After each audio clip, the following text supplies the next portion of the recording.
آیت نمبر 125 پڑھ لو آپ کہ اللہ فرما رہا ہے کہ اس کعبۃ اللہ کو، اس جگہ کو ہم نے امن کا مرکز اور گہوارہ بنایا۔ اب وہی دلائل النبوہ میں شیخ عبداللہ محدث دہلوی لکھ رہے ہیں کہ اللہ سبحانہ وتعالیٰ نے حضرت آدم علیہ السلام کو اور اماں حوا علیہ السلام کو حکم دیا، جبریل علیہ السلام سے کہا کہ جا کر حضرت آدم علیہ السلام اور اماں حضرت حوا علیہ السلام سے کہو کہ میرے لیے گھر تعمیر کریں۔ حکم دیا گیا کہ اور حضرت جبریل علیہ السلام نے حد بندی کر دی، اور حضرت آدم علیہ السلام کعبۃ اللہ شریف کی تعمیر کی زمین کو کھودتے ہیں، اور ہماری اماں حضرت حوا اس مٹھی کو اٹھا کر ڈالتی بازو، جتنا کھودا گیا، جب پانی آ گیا تو آواز آئی کہ اے آدم رک جاؤ، اب تعمیر شروع کرو۔ تو وہاں پر تعمیر ہوا، اور پھر اللہ نے وحی بھیجائی کہ باپ اس کا طواف کرو، اب پہلے انسان ہے، یہ گھر ہے۔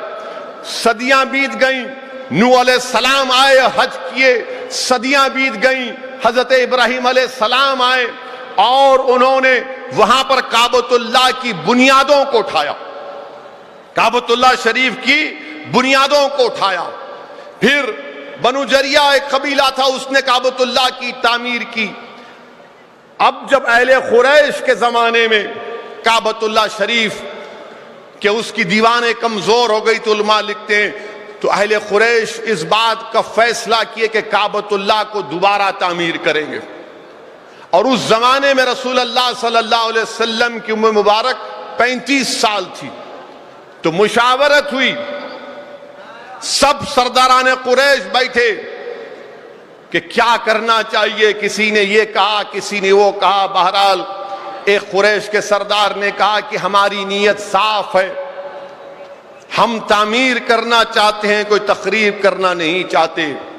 اور اللہ سبحانہ وتعالیٰ نے کعبۃ اللہ کی اثر نو تعمیر کے لیے علماء اکرام نے لکھا کہ ایک رومی تاجر کی کشتی کو سمندر جدہ کے ساحل پر اٹھا کر پھینک دیا، وہ کشتی ٹوٹ گئی تھی، اس کے تختوں کو استعمال کیا گیا کعبۃ اللہ کے چھت پر ڈالنے کے لیے۔ تو جب سب طے ہو گیا کہ کعبۃ اللہ کی اثر نو تعمیر ہوگی، تو سب ڈر رہے تھے کہ کہیں اللہ کی طرف سے عذاب تو نازل نہ ہو جائے۔ تو رسول اللہ صلی اللہ علیہ وسلم کے والد کے ماموں ابو وہب، جو بڑے نیک آدمی تھے، شریف آدمی تھے، انہوں نے کہا، سب پہلے انہوں نے کعبۃ اللہ شریف کا ایک پتھر نکالا، تو فوراً پتھر جیسا نکلا، دوبارہ جا کر اس کو لگ گیا۔ پورے اہل قریش کے اوثان خطا ہو گئے، چہروں کا رنگ بدل گیا۔ تو ابو وہب نے، جو بڑے شریف تھے، فرش شناس تھے، دور اندیش تھے، انہوں نے پورے اہل قریش سے مخاطب ہو کر کہا کہ تم لوگ وعدہ کرو کہ تم اب کعبے کی تعمیر میں حلال کی دولت استعمال کرو گے، سود اور غضب اور ظلم سے حاصل کی دولت کو استعمال نہیں کریں گے۔ تو سب نے وعدہ کیا۔ پھر کعبۃ اللہ کی تعمیر شروع ہوئی، اور جب اس کی بنیادوں میں جا کر دیکھا تو علماء اکرام نے لکھا کہ اونٹ کے اوسان کی طرح اس کی بنیادیں تھیں۔ ایک نوجوان ان بنیادوں کو ہاتھ لگایا، آندھی آئی، بجلی گری، سب کی آنکھیں بند ہو گئیں، زلزلہ آیا تو سب خاموش ہو گئے کہ اب بنیادوں کو ہاتھ نہیں لگائیں گے۔ کعبۃ اللہ کی تعمیر ہوئی۔ اللہ کے رسول صلی اللہ علیہ وسلم خود نفس نفیس اپنے ہاتھوں سے پتھر اٹھا کر لا کر رکھتے تھے۔ خیر بہرحال کعبۃ اللہ کی دیواریں اٹھ گئیں۔ اب جب مسئلہ پیدا ہوا کہ کعبۃ اللہ میں حجر اسود کو رکھنے کا، تو تمام اہل قریش میں جو عصبیت اچانک بھڑک اٹھی، اور تمام اہل قریش کے قبیلے کے لوگ اپنی نیاموں سے تلوار کو نکال کر ایک دوسرے کے خون کے پیاسے ہو کر کہے کہ یہ اعزاز ہم کو ملنا چاہیے ورنہ ہم گردن کاٹ دیں گے، لڑیں گے۔ تو اس کے بعد کسی نے کہا کہ دیکھو سمجھو اس بات کو، ایک فیصلہ کیا گیا کہ کل جب مکے میں جو پہلا شخص داخل ہوگا ہم اس کو اپنا حاکم بناتے ہیں، وہ جو فیصلہ کرے گا ہم اس کو قبول کریں گے۔ تو علماء کرام نے لکھا کہ باب بنی شیبہ اس دروازے کا نام تھا، کون آتے ہیں؟ محمد مصطفیٰ صلی اللہ علیہ وسلم. اللہ کے رسول صلی اللہ علیہ وسلم آتے ہیں، لوگ خوش ہو جاتے ہیں. اس اہل قریش میں ایک ضعیف آدمی تھا جو پکار کر کہتا ہے کہ یہ امین ہے، یہ حق پر ہے، یہ محمد ہے صلی اللہ علیہ وسلم.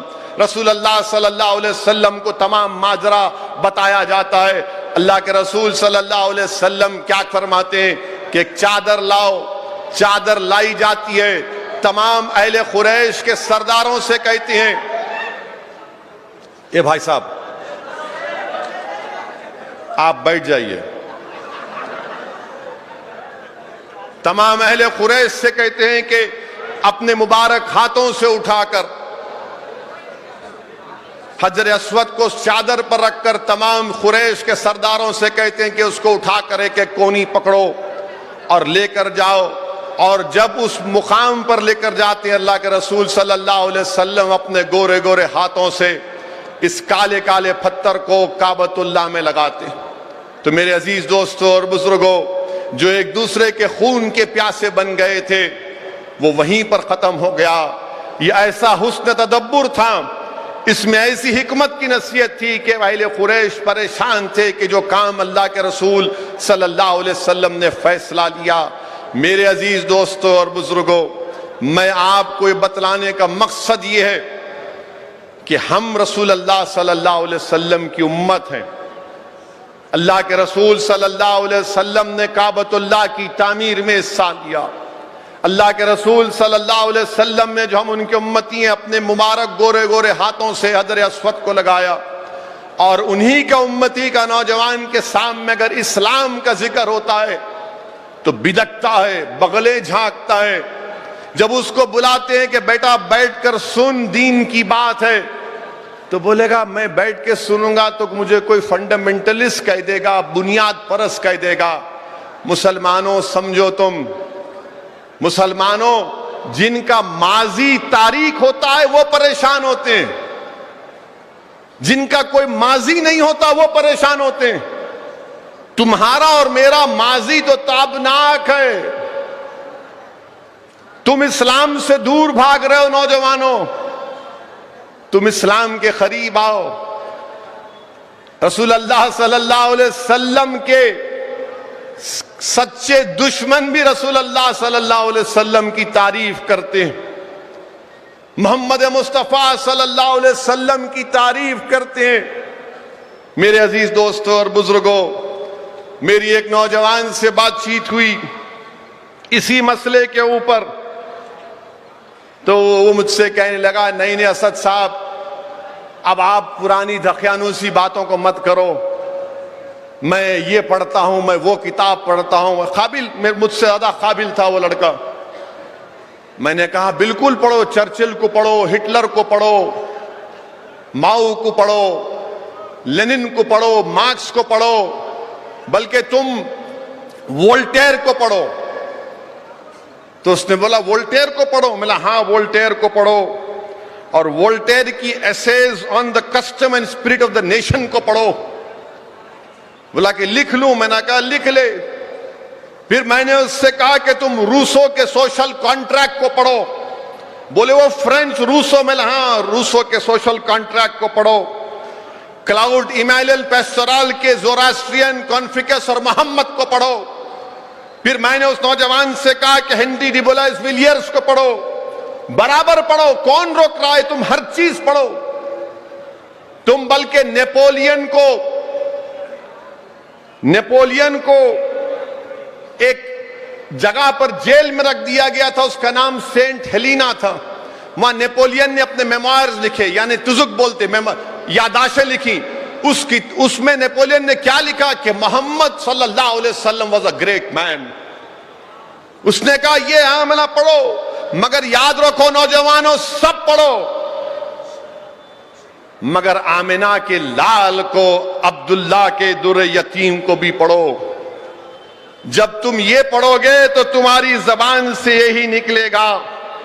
کیا نکلے گا تمہاری زبان سے؟ کہ تم جب آمنہ کے لال کو اور عبداللہ کے در یتیم کو پڑھو گے تو کہو گے کہ اب میری نگاہوں میں اب میری نگاہوں میں جیسے میرے سرکار ہے ویسا کوئی، اب میری نگاہوں میں جچتا کوئی نہیں، جیسے میرے سرکار ہے ایسا کوئی نہیں۔ پڑھو یہ اور یاد رکھو، یہ نیپولین ہے، وولٹیر ہے، روسو ہے، چرچل ہے، مارکس ہے، ماؤ ہے، بڑے بڑے دنیا کے تھنکرز ہیں۔ ان کا استاد کون ہے؟ کون ہے ان کا استاد؟ زمین والا ہے نا، ان کا استاد زمین کا ہے۔ اور محمد مصطفیٰ صلی اللہ علیہ وسلم کا استاد کون ہے؟ کون ہے؟ عرش والا اللہ ہے۔ تو یہ زمین کی کتاب پڑھو، بالکل پڑھو، مگر آمنہ کے لال کو بھی پڑھو۔ علم القرآن الرحمن وہ رسول اللہ صلی اللہ علیہ وسلم کا استاد ہے۔ اور نوجوانوں، میں تم سے ایک اپیل کرنا چاہ رہا ہوں، میرے عزیز دوستوں اور بزرگوں، اللہ کے رسول صلی اللہ علیہ وسلم نے کیا فرمایا؟ نوجوانوں، میں تمہارے لیے پیغام دینے کے لیے کہہ رہا ہوں کہ رسول اللہ صلی اللہ علیہ وسلم نے فرمایا کہ اسلام کی خوبی یہ ہے کہ ہر بے فائدہ کام کو ہم چھوڑ دیں، ہر بے فائدہ کام کو چھوڑ دیں۔ اب محلے کے گلی میں کھڑے ہو کر رات میں سگریٹ پھونک رہے ہو، فائدہ ہے اس سے؟ آپ کو فائدہ ہے؟ آپ کو محلے کے چبوترے پہ بیٹھ کے ایک دوسرے کی غیبت کر رہے، فائدہ ہے اس سے؟ آپ کو محلے کے رات میں جاگ رہے کسی ہوٹل پہ بیٹھ کے 1/3 چائے مارے، ہم بھی مارے مگر اتنا نہیں مارتے تھے۔ پھر کوئی بول دیا نہیں میاں، وہ اس شہر کے اس کونے پہ ایک بنڈی پہ آملیٹ یا وڑا ملتا، رات کے 3 بجے چلے گئے، اس سے فائدہ ہے تمہارے کو؟ رسول اللہ صلی اللہ علیہ وسلم نے فرمایا کہ اسلام کی خوبی ہے کہ ہر بے فائدے کام کو آپ چھوڑ دیں۔ اسلام آپ سے یہ نہیں کہتا کہ گھر میں بیٹھو، کاہل بن جاؤ، لیزی بن جاؤ۔ اللہ کے رسول صلی اللہ علیہ وسلم ہم سے اور آپ سے فرما رہے، تم سے فرما رہے، سب سے فرمائے کہ جہد مسلسل کرو، جد و جہد کرتے رہو، جد و جہد کرو، جس کام میں فائدہ ہو کام مت کرو۔ اور نوجوانوں، اللہ کے رسول صلی اللہ علیہ وسلم نے کیا فرمایا؟ جس کے 2 دن یکساں ہیں، اگر آج تم ایک جگہ پہ کھڑے ہو اور کل بھی اسی جگہ پر کھڑے ہو تو رسول اللہ صلی اللہ علیہ وسلم کہہ رہے کہ تم خسارے میں ہو، تم نقصان میں ہو۔ اگر آج تم یہاں کھڑے ہو اس سیڑھی پر تو کل تم اونچی جگہ پہ کھڑے رہنا چاہیے، سمجھے؟ یہ نہیں کیسا ہوگا، نہیں ہو سکتا، نہیں۔ رسول اللہ صلی اللہ علیہ وسلم فرما رہے کہ اگر تمہارے 2 دن یکساں رہے تو تم خسارے میں ہو۔ تمہارے 2 دن ایک نہیں ہو سکتے اور نہیں ہوں گے انشاءاللہ، بشرطے کہ تم محمد مصطفیٰ صلی اللہ علیہ وسلم سے غلامی کا ثبوت دو، تم جد و جہد کرو۔ نہیں بھائی، صبح اٹھو پہلے، اب کل جلوس میں جائیں گے، کتنے لوگ فجر کی نماز پڑھ کے آتے، آپ خود سوچ لو، میں کسی کو بولنے کی ضرورت نہیں ہے۔ یا جلسے سے یا رات بھر پھریں گے، اس کے بعد فجر گول ہڑبڑا کے ساتھ، اور 7 بج گئے رے، جلوس کو جانا ہے، فجر کی نماز کا کیا کرو گے؟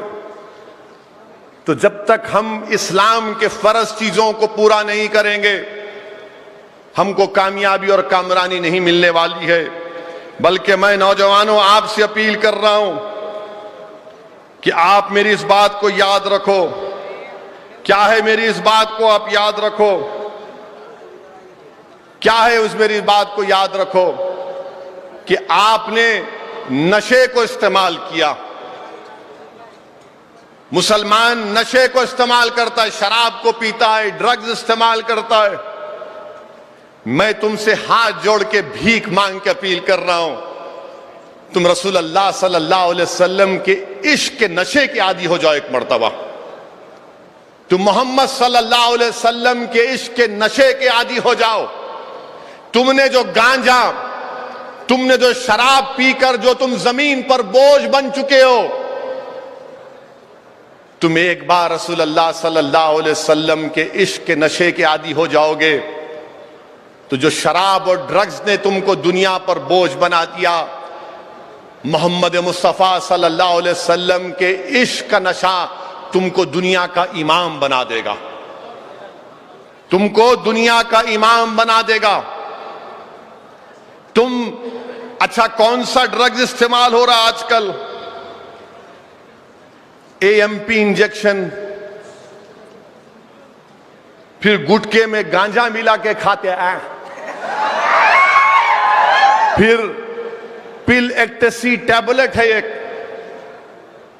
مجھ سے بتایا گیا کہ جو پل ایکٹیسی ٹیبلٹ کھاتا 48 گھنٹے تک انہیں آنکھیں کھلے رہتے اس کے۔ مجھے بولنے والے کہا کہ نہیں ایک بار لے لیے نا اسد بھائی تو 48 گھنٹے انہیں آنکھیں کھلے رہتے۔ میں کہا کیا کرتا آنکھیں کھلے رکھ کے؟ نہیں کچھ بھی ہو جاؤ اس کو فرق نہیں پڑتا، میں نماز پڑھ سکتا نہیں، کیا ہے مطلب اس کو معلوم قرآن، اس کو معلوم اس کے ماں باپ اس کے گھر میں ہیں، اس کو معلوم کہ اس کی بہن بیمار ہے یا باپ بیمار ہے، کچھ نہیں، خالی ایک پل ایکٹیسی ٹیبلٹ 48 آورز انہوں جو ہے اس میں رہتے۔ اس ڈرگز کو چھوڑو، رسول اللہ صلی اللہ علیہ وسلم کے عشق کا نشہ اپنے آپ میں ڈالو، یاد رکھو دنیا کے امام تم کو اللہ بنا دے گا۔ اب بعض نوجوان جو ہے اپنے آپ کو ہینڈسم خوبصورت دکھانے کے لیے، مجھے بتایا گیا کہ آج کل ایک بلو بیٹی نوٹ ایک کریم ہے، سٹیلمن فریبل کریم ہے، آرچ پرل کریم ہے، تینوں کو ملاتے، ملا کے رات میں لگا کے سو جانا۔ میرے کو بتایا گیا نہیں معلوم، لگا کے سو جانا اور دھوپ میں نہیں نکلنا، دھوپ کم رہی تو نکلنا، اور یہ بھی بتایا گیا کہ 15 دن کے بعد اس کا رنگ اچھا ہوتا، انہیں خوبصورت دکھتا۔ کیا ہے یار، کیا ہے وہ؟ کیوں؟ یہ جو آپ کو جو بنایا گیا ہے نا، وہ کون بنایا معلوم آپ کو؟ جو آپ کا اور تمہارا چہرہ ہے وہ کون بنایا؟ تم دنیا کی باتوں میں آ کے کہہ رہے کہ نہیں میں خوبصورت نہیں، ارے تم کو اللہ نے بنایا تو اللہ خوبصورت ہی بناتا رہے کو۔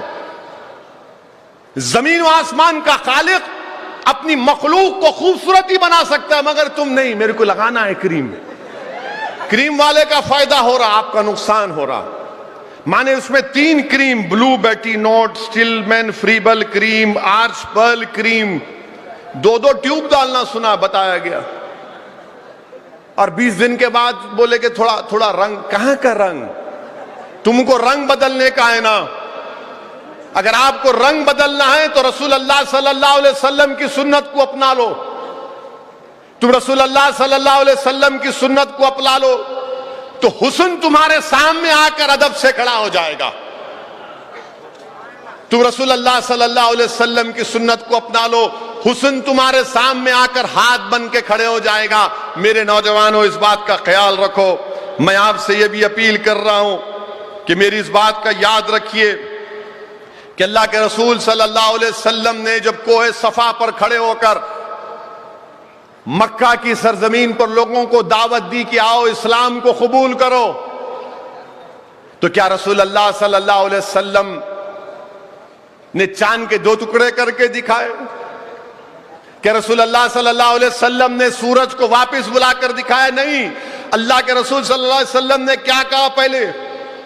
رسول اللہ صلی اللہ علیہ وسلم نے اپنی سیرت کی بات کی اور کہا کہ میرے بچپنے سے لے کر اس زندگی تک اگر تم اس میں ایک عیب پاؤ تو میری بات کا یقین مت کرو۔ یہ محمد صلی اللہ علیہ وسلم نے کہا۔ ہم خوش قسمت ہیں کہ اللہ سبحانہ و تعالیٰ نے اپنے حبیب محمد مصطفیٰ صلی اللہ علیہ وسلم کا ہم کو امتی بنایا۔ تو نوجوانوں یاد رکھو، تم اگر وقت خراب کر رہے ہو تو وقت تمہارا نہیں ہے، قوم کا ہے، مسلمانوں کا ہے۔ مسلم نوجوانوں اگر تم اپنا وقت خراب کر رہے ہو تو تمہارا نہیں، تم قوم کا وقت خراب کر رہی ہو، تم اپنی قوم کا وقت خراب کر رہے ہو۔ اپنے وقت کو استعمال صحیح کرو، اور رسول اللہ صلی اللہ علیہ وسلم کی سیرت کو پڑھو کہ جب رسول اللہ صلی اللہ علیہ وسلم، ترمذی شریف کی حدیث ہے، جب رسول اللہ صلی اللہ علیہ وسلم